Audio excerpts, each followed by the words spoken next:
Watch when like June comes around, everyone's gonna be like, Gorilla Glue Girl happened this year? No way! What's good, y'all? It's me, Chris. Welcome back to another video. And in today's video, we're going to be discussing Gorilla Glue Girl. Y'all, when I tell you that my seatbelt was not tightened fast enough for this roller coaster ride that we endured throughout this week, my God, what a journey. Now, I did title the video Gorilla Glue Girl just so that way people know what I'm talking about before they click the video, and that way it is visible and accessible to many people. But for this video, I'm going to be referring to her by her name because she is a fully realized human. She goes by the name of Tessica Brown. I was going to make a video about this situation earlier in the week, but this story just kept developing finally to the end. Spoiler alert, where she got the glue out of her hair. So we have a full story to discuss and dissect. So a week ago, this woman by the name of Tessica Brown shared a TikTok in a very humorous manner how her hair was stuck in this slick back ponytail for over a month. She mentioned in the video that she had ran out of Got To Be Glue hairspray, which is like an adhesive that helps lay down your edges, any flyaways. It just keeps everything really slick and sleek. And so she decided to use Gorilla Glue spray instead. And she displayed to us just how strong this adhesive was, and to prove to us that she wasn't lying, her hair was not moving at all. Totally not moving at all. Now, I am very familiar with the Gorilla Glue product line. I've used it on my vehicles. I've used the tape and the glue. I didn't know that they had a spray, so I was kind of taken aback. Like, wow, they have a really expensive product line, but I had no idea that they had a spray. So Tessica mentions in her first video that she washed her hair 15 times and the product just would not come out. So she followed up her first video with another video of her shampooing her hair.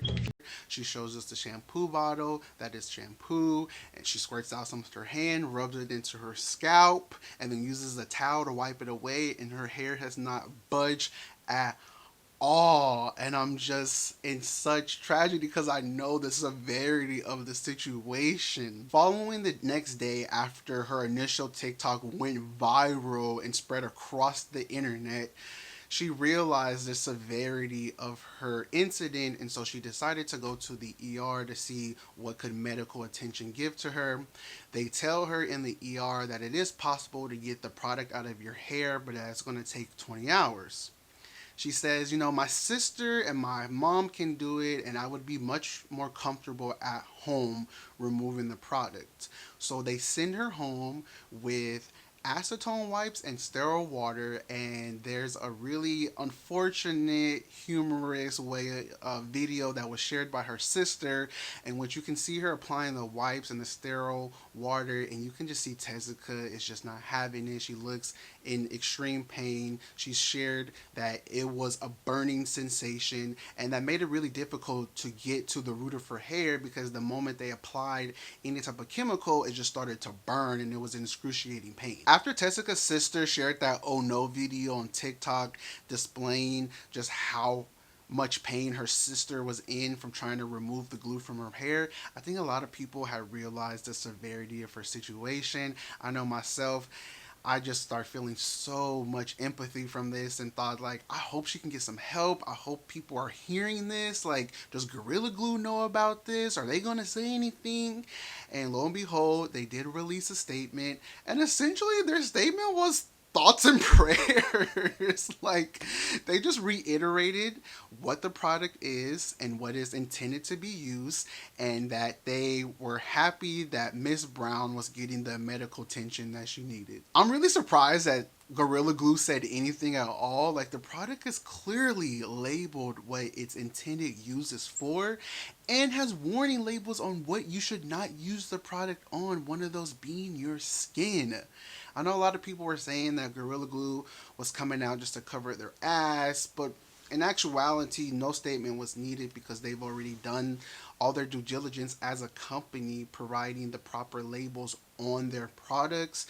Now, if they had come out and given her money, that could have been used in some sense of them admitting some type of fault. So I think that's a reason why they didn't give her any help. And I don't think that they needed to give her any money, but I am surprised that no one on their team knew how to remove this glue, this adhesive from hair. Like, I'm really surprised that no statement of that nature. Like, I know that they have chemists, I know they have scientists on their team. I thought that that was a little perplexed, but nonetheless, they said, "Oh, you you got medical attention?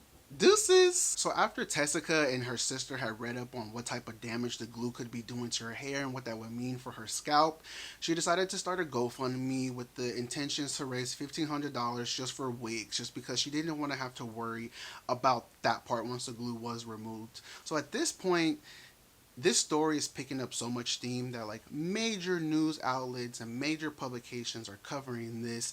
Even places like shady ass TMZ was covering it. They did a small interview with her. They said in the interview, which we know now to be a lie, but that she had hired an attorney and was weighing out her options. And when I initially read this before I found out it was a lie, I was just like, wow, she's really going through it, and I really hope she gets the help that she needs. So Tessica started doing more interviews just to give more context to her story, because with the internet and these type of news stories, a lot of ridiculous shit gets tossed around, a lot of assumptions gets made. So she was just making her media rounds, explaining more of her story. She had to shut down so much noise about her story. She came out and said during the interview that no, she is not suing them. She literally doesn't know how that became a rumor, because and found it so odd that so many people are asking. So there were some reports, or according to TMZ, you hired attorney and are weighing your legal options against Gorilla Glue. Is that true? No, Actually, I've never ever said that. wow. Yeah, I mean, again, I don't know where all of this is coming from, because at this point, everybody's saying it. Like, The GoFundMe was brought up in this interview, and she says that she was only trying to raise $1,500, and people end up donating up to $16,000. That was never her intent, to raise that much money. People were upset that she had went home instead of staying in the hospital, and she was like, I have 3 young girls to care for. I would like to look after them and be in the comfort of my own home while I'm going through this. That's why I left the hospital. And as I was watching so many interviews for this video, I was just getting so frustrated. It reminded me of the Chloe Bailey, when it's like black women have to do so much explaining. I'm so tired of black women having to explain themselves to dummies on the internet. Like, I was just getting so frustrated, and I was just feeling so bad for her. And thank God this woman, I believe her name is Malia Jackson or Johnson, excuse me if I mispronounce the name, but she was giving so much empathy and compassion to her. I mean, I see it in your face right now. I know you have a lot of emotions going on. How are you, first and foremost? How are you feeling? um, I'm over it. Yeah. I'm over it. Yeah. So, Like, yeah, she did something stupid. She totally did. But now we're at to the point where it's like, we need to fix it, or she needs to fix it. So what are people doing now, and how are people navigating that? And thankfully, there was some black women interviewing her and giving her a lot of grace and compassion, and just wanting to get down to the root of this story. So after Tessica had done many interviews sharing her story and giving us updates on the situation, news came out that a plastic surgeon based in LA by the name of Dr. Ubing, excuse me if I'm mispronouncing it wrong, said that he was able to remove the glue from her. He said that it is normally a $12,000 to $13,000 procedure, and that he would fly her out and do it for free. Y'all, black people, we always look out for our own. So this black man flew her out to Los Angeles, and video, it was all recorded, of the procedure that was done on Tessica. The Dr. Ubang, Dr. O, that nigga is fine as fuck. I love a smart black man. Period. Explain, talk some science to me. that nigga was fine. But there's a video of him releasing the glue from her hair. He's explaining the science of it. He was saying that it's fairly simple. You know, I'm a chemist, and so I'm well renowned. Oh, the nigga was just turning me on with the shit that he was saying. Sorry, y'all. Just a fine ass knowledgeable man. We love to see it. So he shares us this video and shows us that it was a simple procedure. Actually, I did make a phone call to Gorilla Glue. They were nice enough to return my call, but I never talked to them. You know, like I said, I have a chemistry background, so I knew that any compound can be broken down. So you see the video with Tessica. Finally, the glue is out of her hair. I was in so much glee when I saw the video. I was so happy and relieved for her. I know she probably was feeling so much relief from it. I know that this has been causing so much anxiety even before she made it known to the public, because she's been dealing with this privately. I'm sure that it only amplified even more in the past week, especially dealing with so much criticism about the situation. So they show up the video. You know, she's playing through her hair, and she's like, you'll never get your hair done for a while now. She's like, Valentine's Day is coming up. What the hell?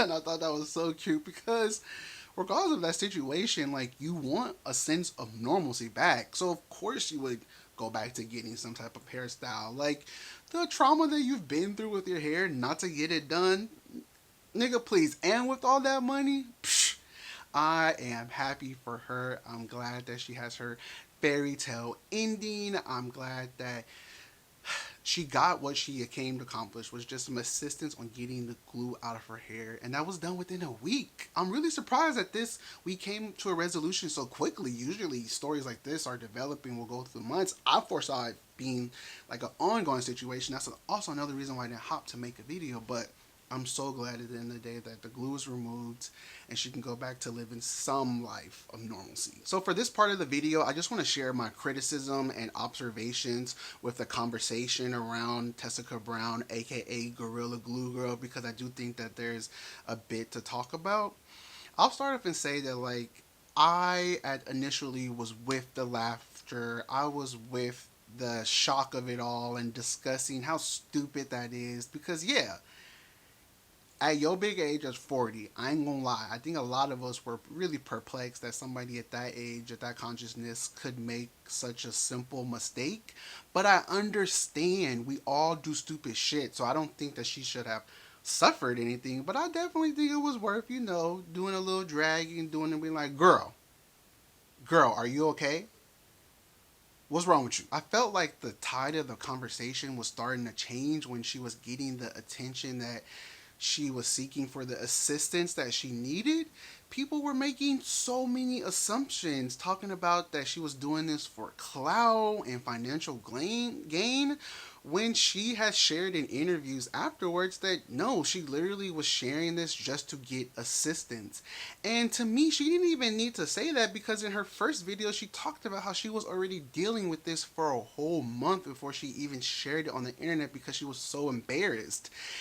And do y'all not know how Gorilla Glue works? Like, it's instantly. Like, if she was really looking for clout, she would have posted a video like that night or the next morning discussing her incident. But no, like, she literally just simply posted, because it's just weird. People have like cognitive dissonance. People get real dumb and real slow when people tell the truth. Like, I get on Twitter all the time and looking for help, looking for assistance, looking for information, looking for knowledge. That's literally what has been a benefit of the internet, is the fact that, and not for all people, but for a lot of people, it's very accessible. It's right there. I don't have to look through an encyclopedia or go to the library or take a class. Like, I can get the help and resources that I need immediately, and that's all what Tessica Brown was doing. People were upset that she had gained hundreds of thousands of followers overnight, that she became verified on Instagram, and that her GoFundMe had raised up to over $16,000. And I'll say, like, people go viral and get huge followings overnight all the time for stupid shit, all the time, on multiple platforms like Twitter, Instagram, YouTube, TikTok. Like, people go viral and get a huge following overnight. That's not anything that's out of the norm. Now, the verification on Instagram, yeah, I find that to be weird. Like, from what I heard, it is really hard to become verified on a lot of social media platforms. It's just quite the process. But also, like, I don't care. I don't care. Like, this is a whole nother conversation, but that whole badge and verification, while yes, there is a necessity for people who are public figures, so that way people aren't getting scammed, honestly, it's just like another class symbol. It's just another way for the elitists to be like, see, look at me, I'm better than you, look what I don't have. So I've never cared about getting verified on Instagram, and I'll never know why that's so important. And as far as the $16,000 go, does she not worthy of help? Is she not worthy of existence? I don't also think y'all know how much $16,000 is. Yes, if somebody gave me $16,000 right now, that would be so much of help. But do you know how fast that goes by? Like, that's not $1 million. Like, $16,000 in the grand scheme of things, like, that's people's rent for like 6 months. Like, that's not a whole lot of money.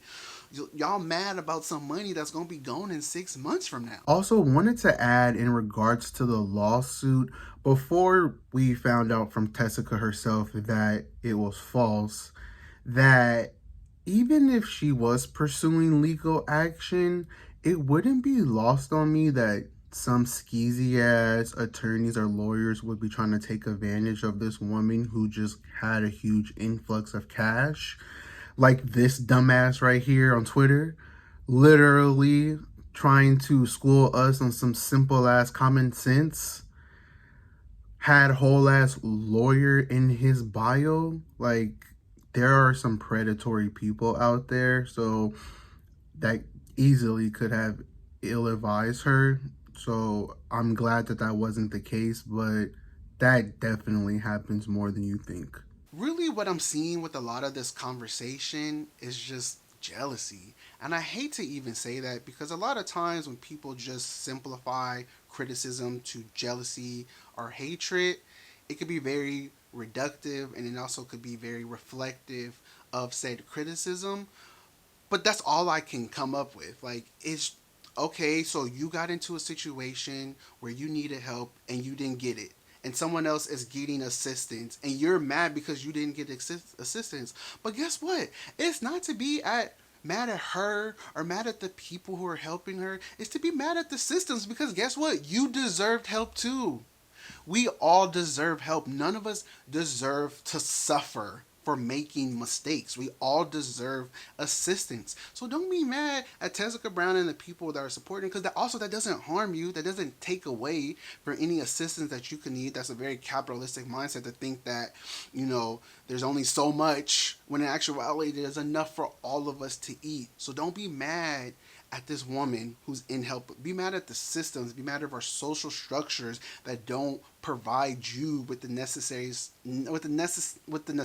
that you need to live a thriving life. And people being mad about her gaining a large following, I get it. You've been on social media for 4-5 years. Your social media ain't been popping. You be trying to do it the legitimate way, trying to actually provide value, which is fair. I understand the frustration, and then all of a sudden, boom, she gets 500,000 followers.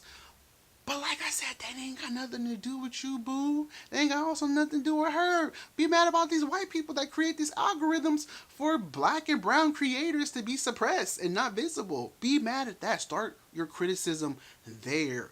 I'm telling you, a lot of times with these situations, it really don't be the individual, and it be larger external forces that you mad at, and then you should be pointing to your energy there. I get cracking jokes and discussing the silliness and the stupidity of it all, and just being like, how the hell did this happen? Like, I get it. But people literally wanted her to continue to suffer. Like, they wanted her to be miserable. People didn't think that she was worthy of assistance. Regardless of her age and what she did, Tessica simply needed help. Well, yeah, empathy wasn't needed for the initial reaction, but there really was a lacking for what she experienced afterwards. Like, she didn't commit harm to anyone. What do y'all want her to face? What type of accountability does one need when you fuck up and do stupid shit to yourself? So I'm happy that Tessica Brown got her hair taken care of. I'm so glad that the glue is removed. I know she is feeling relief. And listen, I will not be mad if she turns this into some type of career, if she makes this profitable. Like, y'all talk about making lemons into lemonade all the time. That is a societal rule. Like, turn the fuck shit into profit. And so I ain't gonna be mad if she does that. I also, part of me hopes that she goes back to living a normal ass life and leaves you sorry ass niggas alone that didn't give her no empathy. Honestly, either way, I hope that she lives a fulfilling life, that she gets all the assistance that she needs. I could tell that she's surrounded by love. People have been very supportive despite of the amount of people on the internet and in real life that have shown very little empathy for her. But yeah, that's all the thoughts that I have on this situation. I would love to hear what y'all think about this. Please sound off in the comments below. Give this video a thumbs up if you enjoyed it. Subscribe to the Crispy Noah family. And I will see y'all in my next video. Bye.